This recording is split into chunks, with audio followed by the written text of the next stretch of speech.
Welcome back to ESPN Cricinfo Auction Day presented by League Adda. After the IPL auction has now taken a break, which ends the first set of players that came one by one in multiple sets, and now it'll be an accelerated process in just a bit. Rana Kapoor in studio with Gaurav Sundararaman and Ajit Agarkar, who've had some time to have a look at fast bowlers being picked, established fast bowlers being let go of. Before I come to Ajit and Gaurav and discuss today's millionaires in the form of Varun Chakravarti, Sam Curran, Nikhil Naz is in Jaipur where all the auction action is happening, and he's got Mustafa Ghaus with him, director of the Delhi Capital. So Nikhil, over to you. Let's see what you've got for us from Mustafa. Well, thanks a lot for that, Ronak. Yes, we're very accustomed to seeing cricketers own tennis team. For once, I've got a tennis player. He's an Asian Games bronze medalist, but now as the director of a cricket team. Okay, Mustafa, this is your first auction. How's it been so far? I know you guys also have an ISL team. Is the trading better or is this auction? Trading, at least you have a lot more control about what you want to do and how you want to go about it, but this is very dynamic. But that being said, we're really happy with the way things have shaped up so far. We've heard a lot of stories of how these type of auctions can go downhill if you are not focused and disciplined, but all in all, quite happy with all our picks. Okay, let me just run through those picks. Colin Ingram, he was with Delhi, makes a return, after 6 years out of favour with the South African team. Was one of the main reasons you went for him because Maxwell is out, you needed a big hitter? Yeah, definitely. I mean, that's a position that we really needed to fill. And Colin Ingram's stats are exceptional over the last few years. He's been he's a out-and-out T20 specialist, playing all over the world, and everyone was sold on him. So I think really happy that he came through for us. Okay, the jury is still out with Vihari. I mean, he looks like a great test prospect, but is he good enough for T20 cricket? Now, that's something that's debatable. Surely, you guys at Delhi Capitals believe in. Yeah, we do believe in him, and we feel that he deserves a shot. And that being said, we do have a very solid top four in our existing setup.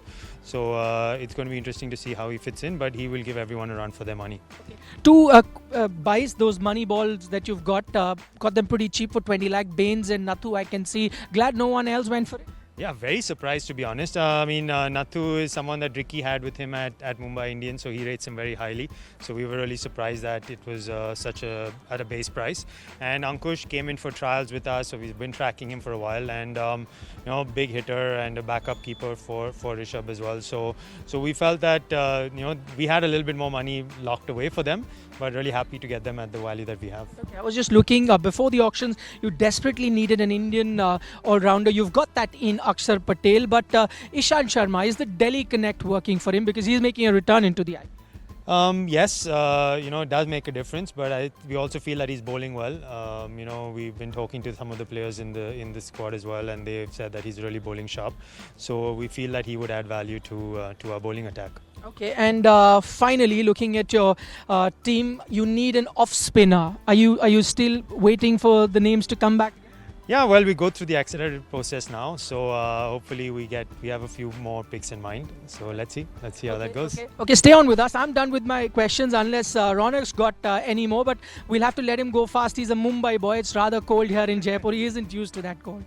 Keep him out for too long, but yeah, a couple of questions. There was Mustafa, no, this is a tennis player, but there was a tennis match for Sam Curran between him and Kings 11, who eventually got him. So are they still in the market for that overseas all-rounder? Any regrets on not getting Sam Curran, who went for big money? Okay, question on Sam Curran. You were going for him, couldn't get him, but are you still in the market looking for an all-rounder, international all-rounder? I think everyone rates Sam Curran very highly, even though he hasn't played too much T20 cricket. He's a young boy and probably one for the future. So we did have a good intent to get him. Yes, all-rounders are always valuable in this format. So we have a few more names in mind. Okay, another one, Ronak? Yeah, last one would be any pressure that he's felt. Delhi Daredevils or the old Delhi franchise always went into auctions and coming out of it with a lot of questions, almost the Mickey being taken at him. Is there any of that going around as they went into this auction? Okay, he's trying to remind you of how Delhi Daredevils performed in the auction. That wasn't great. Did you feel any sort of pressure because of that? No pressure. It's a fresh start. This is the Delhi Capitals, so we don't really want to worry about the past. All right, I'm just going into their pedigree. They also look after an ISL team in Bangalore FC. They've done a rather good job of that. And if signs are to be believed, this auction seems to have gone well for Delhi Capitals compared to how it used to go for the Delhi Daredevils. Ronak?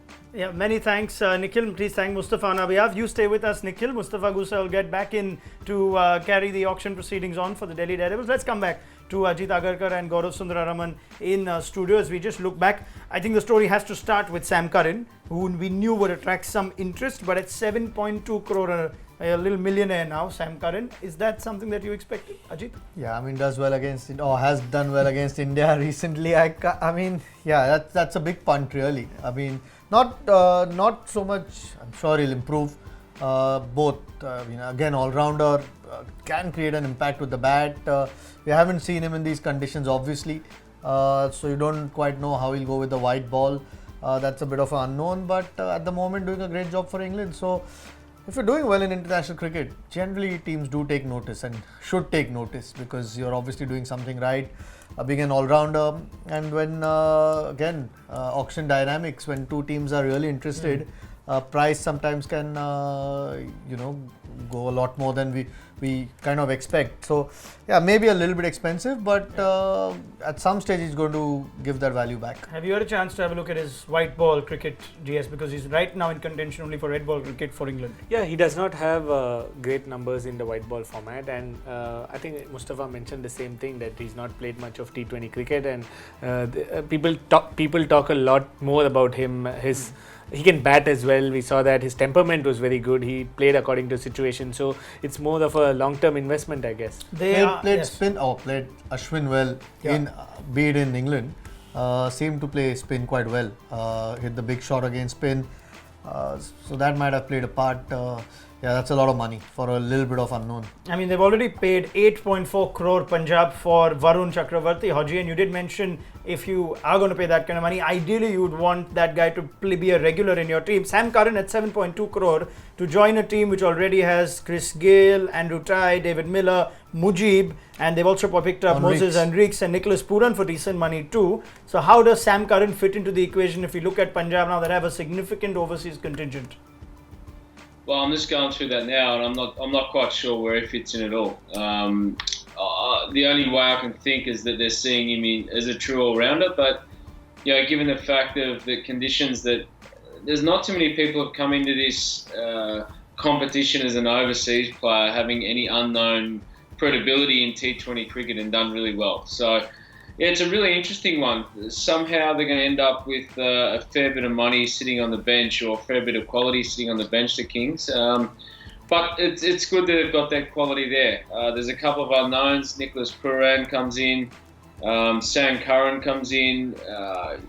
So there's a few there that, you're not quite sure what you're going to get. And that's a big punt, actually, for a lot of money. But look, the word on the street's that he's pretty good. And he could be the future, so it might not just be an investment today, it might be an investment for the future as well. It would be an absolute damn spoiler for Kings if England suddenly consider him for their World Cup could plans. Happen. They are playing in England, so there is a possibility of that happening. There's already chat of Sam Curran's bowling, being not necessarily his stronger suit, and maybe his batting might outdo his bowling. He could become more of a batting all-rounder. What kind of role or effect could he have in 2020 cricket? Can Punjab use him more of a batsman who can bowl a couple of overs? Can you rely on Sam Curran bowling 4 overs from the evidence you've seen in red ball cricket? I mean, we haven't seen him in white ball cricket, so it would be a tough question to answer whether he'll play ahead of some of the other guys that are on that list, or the overseas guys. I don't see that. I mean, Chris Gayle, okay, you don't quite know what his fitness is, but he seems to be playing the other leagues.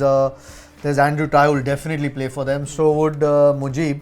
And then there's Henriques and Pooran. So would he play ahead of any of those guys? I have my doubts. So that's an expensive backup. But hopefully, as the season goes along, he might get better. You don't quite know. I mean, his bowling might be good with lots of change of pace. Left armour again provides a little bit of variation. I thought his batting was really good. The composure he showed, the short range that he showed against India was very good, which could come handy. Bowling, I'm not quite sure yet in these conditions. When we do know he can play spin.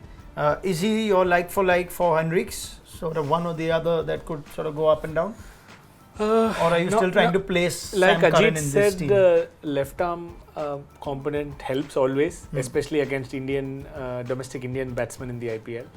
But he doesn't have a lot of pace, so it could be a tricky one. And they have, like, if you see like by like players, you have Gale and Miller, Yes. who are just full-fledged batsmen. You have Andrew Tye. I think they need another fast bowler, which they will go for later. Okay. You have Henriques and Curran as your all-rounders, and you have Mujib as your spinner. So I guess, And Varun, of course. and they have Puran again as a keeper batsman. They kind of, I think they're looking at potential backups for each slot, and that's how you build a team. So maybe from the options available, Henriques and Sam Curran were the two best all-rounders. Okay. Still quite young, so and improving. So Yeah. I think you'd rather have some proven international quality. Again, it goes down to whether you've done well against India, like you've rightly It does said, help. Ajit. It doesn't hurt your chances at all. And Ashwin, of course, bowled a lot to Sam Curran in that series, that Test series in England. What about the Delhi Capitals? We've just heard from Mustafa Gausa, but let's speak a little bit more on Colin Ingram's acquisition at 6.6 crore. A significant one, Gaurav, but it is someone that you were believing would get a significant bid. Why? To be fair, I assumed he'll go for a lot of money last auction, because he had again put his price at 2 crores last year and nobody bid for him. The fact that he's a T20 freelancer and he plays across all leagues, all conditions, the PSL, the BBL, and he's done very well. His career strike rate's about 135 plus, and his average is also 30. So for someone who's played over the last 3 years across all leagues, I think he's done very well, and he deserves a call-up. Adelaide Strikers, right? Yes. So let's get Brad Hodge on this. Yes, played Ajit. well. Played with him for Delhi Daredevils. Yeah. Didn't have a great season. Got a couple of fast Yorkers from Malinga first up. I remember that. A tough season for Delhi that year, so didn't play a lot as well. But so there is that question mark whether he can produce in India. Is he a different player now, though? Brad Hodge got the runs, it seems, for the Adelaide Strikers. We're looking at his numbers in T20s in 2018. You take that strike rate of 151 this year. Colin Ingram for Delhi, goodbye at 6.6 crore. Yeah, I think so. I think he's an outstanding player, known to think as the bulldozer, I think he's called, or the sledgehammer, one of those two. I think he has certainly grown in his capabilities in T20 cricket, and the fact that he's played all around the world now, I think gives him a real tick of confidence that he can do it in the IPL. I mean, he's a seasoned professional now, comes to Australia, goes and plays over in England, and it just gets better and better. And he's one of those guys, a left-hander of course as well, bowls a couple of, can bowl 12 or 18 balls of leg spin, so he's a pretty handy acquisition, I reckon. I think he'll be very good, and the fact that he's going to be there the whole time, to replace Maxwell, that leaves that post, is probably a good buy. Okay, so that's for Colin Ingram, and of course, if you are still considering the South Africa element, keep that in mind too, in case the IPL does have part or all of it in South Africa. But that's I think it's hard to speculate now until we have more. Another decent money buy in that round of the auction, Barinder Saran, 3.4 crore to the Mumbai Indians. We felt like they needed an Indian seamer to have backup for Jasprit Bumrah, Ajit. And it looks like Zaid Khan's gone for a left-arm seamer in Barinder Saran, who doesn't necessarily have the best of IPLs behind him. No, but again, slim pickings. I think from the names that have been left, he probably would be one of those guys that they'd be looking for. Again, bowls has variations, bowls slow balls or back of the hand slow balls. All those things I'm sure are looked at when you pick a T20. Has played T20 cricket for India. And a left-armer again.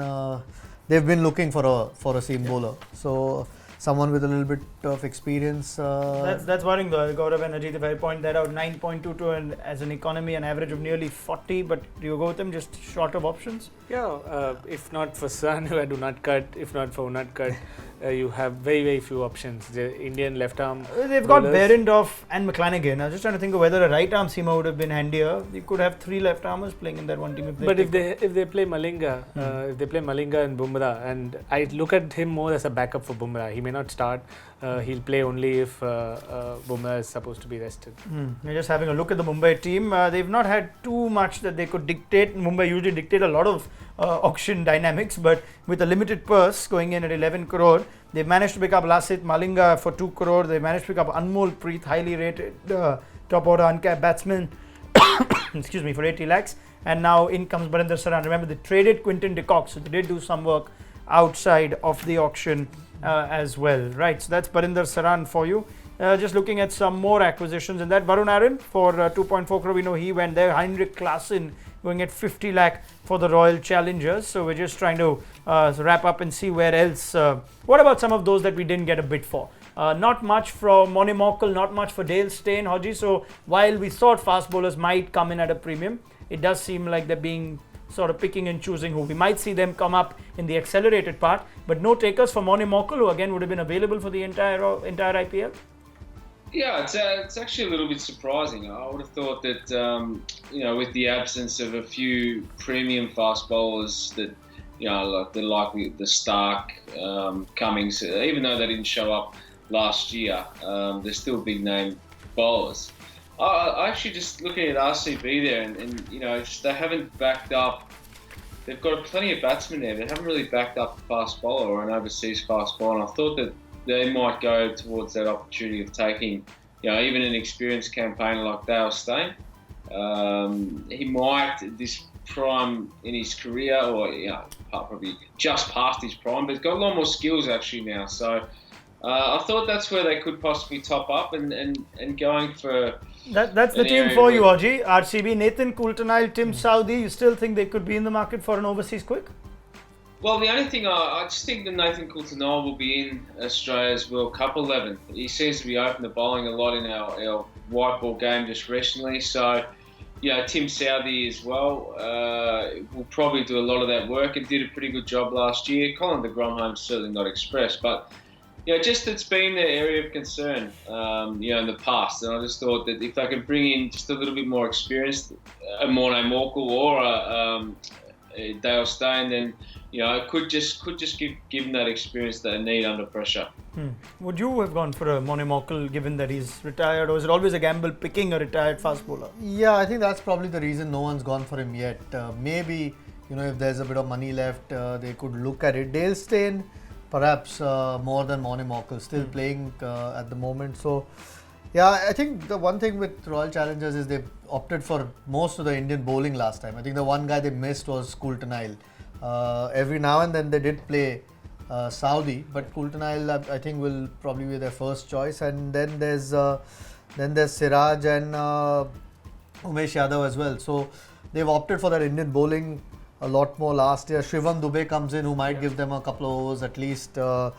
And you've got Chahal. So I think they obviously want to play some of the overseas batters and try and play majority of the Indian bowlers. That's the way they've looked at it. Maybe they might, like Hodge said, could opt for another seamer.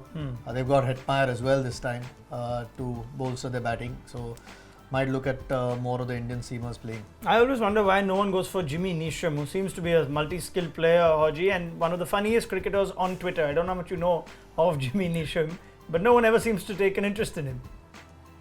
Well, he was at it was Delhi Daredevils, wasn't he? Yeah. I think for a bit of time. He was hot property back when he first came on the market, when he first debuted for New Zealand. And I like this guy. He's a really strong, powerful hitter. He's probably just been fighting for a spot in the New Zealand setup with Corey Anderson, and they got a couple other all-rounded type, but he can bowl a heavy ball. He's got a good change of pace, and he's a left-hander who can whack it out of the park. So I thought maybe for a little cheap buy, he might have been a good option, but we'll see in the future. We do have Lockie Ferguson picked up by KKR for 1.6 crore. Do they have a need for overseas quicks for you? Definitely. Yeah. So they don't have anybody. So they need one more as a backup. came into the auction with only Lynn, Naren and Russell, and they bought Lockie Ferguson now Brathwaite. and Carlos Brathwaite. So that's Brathwaite for Russell and Lockie is one. So now I think they still have money to buy another overseas quick. Yeah, there's a significant amount of purse remaining. Right, just looking forward now to the remaining part. We're going to have the accelerated portion of the auction. Any expectations, any players in particular that you've cast out that could generate some interest? Yeah, O'Shane Thomas, the West Indian quick who did very well. Most of the others are overseas quicks and maybe wicket keepers. I still feel that there is room for some more teams to get some keepers. But they're mainly backups, so I wouldn't expect big spends on them. KKR and Rajasthan is a surprise to me because they still haven't picked any backups for the Smiths and the Butlers and Ben Stokes. So they have to do some shopping. Let's have a quick look at Rajasthan and also their remainder purse, because they started this auction at 21 crore and they've spent 10.4 crore. So half their purse has actually been exhausted already on just Jaidev Unadkat and Varun Aaron. So they picked up a couple of seamers. But if you look at that squad, Ajit, I think that's your question, right? Josh Butler's replacement, Steve Smith's replacement, Ben Stokes. We've already said Jofra Archer might three be huge players. Yes. I think three world-class players. So it's always going to be hard to replace three world-class players in your squad. But it's the batting around that which that's why they need to get replacements or backups for those guys, because you look at their batting lineup. I mean, Rahane is probably at the top of the order, but otherwise their middle looks like Sanju Samson, Stuart Binney, Rahul Tripathi, you don't quite know where he's going to bat. So not the strongest batting. and that muscle in the batting top side, order is what if affected you them after leave- Josh Butler left. Yeah, last if you year. leave Butler, Steve Smith, and Ben Stokes out, not a lot of strong Indian contingent. So yeah, I mean, I agree with Gaurav. Yeah. A bit surprised that they've stayed as quiet as they have. Could they be? And, Yes. and they have only 10 crores remaining. Yeah, so so they'll have to be smart about this. Yeah, so maybe they are going to go for those really unknown picks who they hope will just. Yeah, because that's the might other just thing, work. right? It's we know as a culture or team, Haji Rajasthan are not the kind to say, all right, we've got our purse, let's pick up some of the established guys. Otherwise, maybe there's a case for Martin Guptill or Brendan McCullum to be picked up as backup for Josh Butler, Steve Smith. But we know that that's not usually how this franchise works. They tend to go with some unknown names and they hope the pieces come together. If you were in the Rajasthan camp now, looking at what Ajit and Gaurav also suggest is a slightly a stressful time for them to try and get the makeup of their squad right. Yeah, I sort of tend to agree with Ajit there that I think they may have missed their opportunity really, and they haven't been active at all. And the amount of players that have been picked up and good quality players, I'm not sure if there's a lot left in the pool which is going to contribute to that side. If you do lose Butler, even if Archer breaks down with a heavy workload, then they're in a fair bit of trouble. So I just don't think there's enough quality left to be able to match those players that they're possibly going to miss. Well, Varun Aaron has found a bidder in this IPL auction. We did speak to him before the auction itself. I just feel that I've lost a lot of time being injured, and I really want to make that time up in the coming few years. I feel that I've got a lot left in me. I've got a lot to offer for India to win matches for India, and that's what I think of doing day in and day out. And I just want to make up this lost time, and that's what keeps me going more than anything, because I just feel that my best days are yet to come. Not at all. I mean, I haven't changed my approach to bowling at all. I still love bowling fast, and I'll always bowl fast. I mean, I've said this on numerous occasions, and I'd say it again. But yeah, I've changed a lot of my training protocols. I've changed a lot of the way the way I go about my recovery and stuff, which has really helped me, and which is holding me in good stead. More than disappointing, I mean, it was a little of a surprise, I would say. I wouldn't say it was a disappointment because that gave me an opportunity to go and play county cricket. But I was surprised because the last year I had a good year with Punjab. I was bowling really well. I was getting wickets for them. I was bowling really quick. So there was I didn't really think that I wouldn't get picked. So I was really surprised. I mean, whichever team picks me, I'm sure I'm going to add a lot of value to them. with the format. Rajasthan will be hoping that Varun Aaron adds value to them. We've already discussed how they need to reinforce some of those international names they have in that squad. They've only got Unadkat and Varun Aaron so far. Quick look at the top buys from this auction thus far. It's only the accelerated process that is left now, and both Varun Chakravarti and Jaidev Unadkat take the cake as far as the top bids go this auction. 8.4 crores respectively to Rajasthan and Punjab. The uncapped spinner Varun Chakravarti from Tamil Nadu going to join Ashwin in Punjab, and Sam Curran at 7.2 crore also going to Punjab, who came in with the maximum purse, remember. Colin Ingram 6.4 crore to Delhi Capitals. We'll also show you some more top buys. Akshar Patel, Carlos Brathwaite, Mohit Sharma, Shivam Dubey, the Mumbai all-rounder, all going at 5 crores to those teams respectively.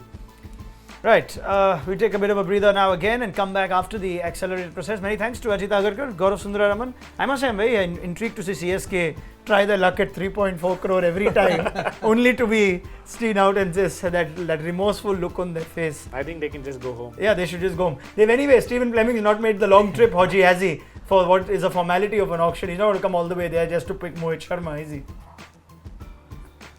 I went and watched the practice match between Melbourne Stars and Melbourne Renegades, and I said, what are you doing here? And he said, well, I don't think they're going to waste the airline with me flying over there for the price. So he knows exactly who he was going to buy, and he probably assumed that MSD had already made his mind up on Mohit Sharma, and that was the end of the game. So no point showing up.